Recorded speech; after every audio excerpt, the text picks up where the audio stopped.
This lesson I'm going into is called The Origin of Nike. Okay. And if we are Christians, should we wear Nikes? I'm going to go into that information as well. Where did the name Nike come from? Did someone just think of his name? Just out of the air, out of the blue? I'm going to go into that as well. And is Nike in the Word of God? Or is it associated with another name that is in the Bible?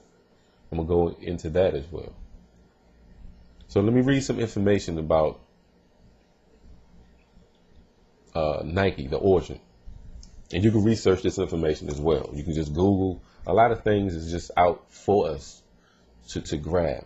We're going to have to do that so we won't fall again into any type of sin. Okay? Let me read this information. In Greek mythology, Nike was a goddess who personified victory throughout the ages of the ancient Greek culture. She is known as the winged goddess of victory. So there you have it. She is known as the winged goddess of victory. Goddess of victory. And what did God say? Thou shalt not have no other gods before me. No other gods before him. The Roman equivalent to the goddess of victory was Victoria. Depending upon the time of various myths, she was described as the daughter of Pallas, which means Titan, and Styx, which means water, and the sister of Crotus, which means strength, Bia, which means force, and Zealous, which means zeal. Nike and her siblings were close companions of Zeus. So now this falls way back, all the way into Zeus time. The dominant deity, Zeus was the dominant deity of the Greek pantheon. According to classical myth, Styx brought them to Zeus when the god was assembling allies for the Titan war against the older deities. Nike assumed the role of the divine charioteer, a role in which she often is portrayed in a classical Greek art. Nike flew around battlefields, rewarding the victors with glory and fame. Okay.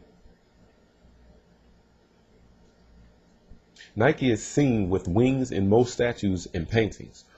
Most other winged deities in the Greek pantheon had shed their wings by classical times.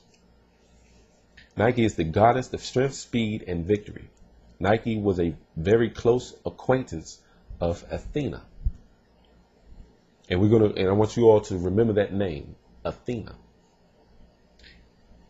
Athena, Nike was very close acquainted with Athena, and it's thought to have stood in Athena's outstretched hand in the statue of Athena located in the Pantheon.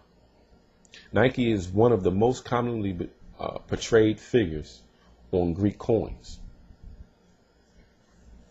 Now, let's see why Nike is acquainted with Athena.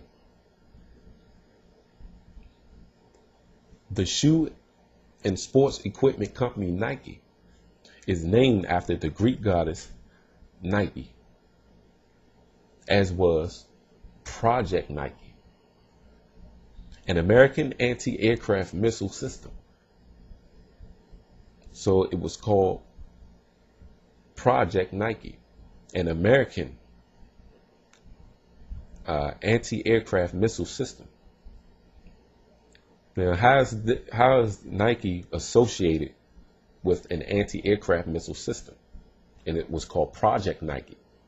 We're going to go into that. I want to put up an image. And a lot of people just think the Nike sign is called the check sign. They call it the Nike check. No, that's not so. All right. You see that? It's the Nike check sign, right? As we think it's the Nike check sign. But It's in the same formation as the goddess Victory. The goddess of Victory. Let me see if I can get this up here right. Look at that. Now it's in the same formation. Look at it. Look at the wings. Look at that. You see that? It's the same formation. That's where the actual sign comes from. I just want to put that image up because some people believe that Nike sign is a check sign, but it's not. Satan is not going to just put this wing goddess on your shoe because you wouldn't buy Nikes, especially if you're a Christian and you know that you don't supposed to follow other gods. All right. Now, Athena. Let me put up a picture of her. Goddess Athena.